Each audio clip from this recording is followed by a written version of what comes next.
যশোর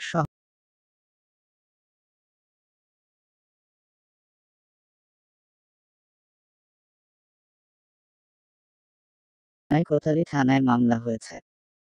ভুক্তভোগী গাজী মাসুদুর রহমান টিটো ১২ জনের নাম উল্লেখ করে মামলাটি করেছেন।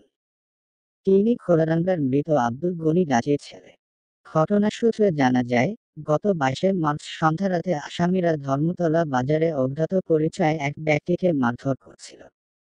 তখন তিনি এগিয়ে আসেন, তাদের নিষেধ করেন ও ঠেকান, ফলে মারধরের শিকার লোকটি প্রাণে বেঁচে যায়। এতে ক্ষিপ্ত হয়ে আসামিরা তাকে হত্যার হুমকি দিয়ে চলে যায়। এরপর তিনি তার নিয়মিত তদারকির কাজ চালিয়ে যান এবং বাজারের নজরুল কসাইয়ের মাংসের দোকানে অবস্থান করছিলেন। এরপর আসামিরা আবার দল বেঁধে উদয় হয়, সেখানে গিয়ে তাকে এলোপাতাড়ি মারধর করে ও চাইনিজ কুড়াল দিয়ে মাথায় কোপ দেয়। তিনি আঘাত ঠেকাতে গেলে তার হাতের আঙ্গুল কেটে যায়। তার ভাই তোতা ও লিটন গাজী এবং ভাগ্নে আবিদ তাকে বাঁচাতে গেলে তাদেরও মারধর করা হয়। হামলাকারীরা এসময় তার কাছে থাকা ২০,০০০ টাকা ও একটি মোবাইল ফোন ছিনতাই করে।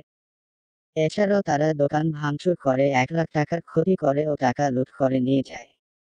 হামলাকারীদের হাতে অস্ত্রশস্ত্র থাকায় প্রথমে লোকজন ভয়ে সামনে আসেনি, তবে ধীরে ধীরে আশেপাশের আরও লোকজন এগিয়ে আসলে আসামিরা পালিয়ে যায়। যাওয়ার সময় তাকে হত্যার হুমকি দিয়ে চলে যায়। পরে তাকে যশোর জেনারেল হাসপাতালে চিকিৎসা করানো হয়। পরবর্তীতে সুস্থ হয়ে তিনি থানায় মামলা করেন। আসামিরা হলো স্টেডিয়াম পাড়ার রুহুল আমিনের ছেলে বিল্লাল হোসেন ওরফে ভাগ্নে বিল্লাল, মৃত মুমিন পালোয়ানের ছেলে বাবু, আব্দুল বারেকের ছেলে রনি, একই এলাকার সাগর, খোলারাঙ্গা ধর্মতলা হ্যাচারি পাড়ার সুমন ওরফে মেছো সুমন, তুষার ইয়াছিন, শাহ আলমের ছেলে নাচু, আজাদের ছেলে মামুন হোসেন, আনোয়ারের ছেলে সুমন হোসেন, আরবপুর মাঠপাড়ার মধুর ছেলে ডাবলু, ধর্মতলা কাঁচাবাজারের পেছনের আমিনুরের ছেলে নেপুর সোহাগ ও ধর্মতলা হ্যাচারিপাড়ার আবুল ফজলের ছেলে পটর সুজন।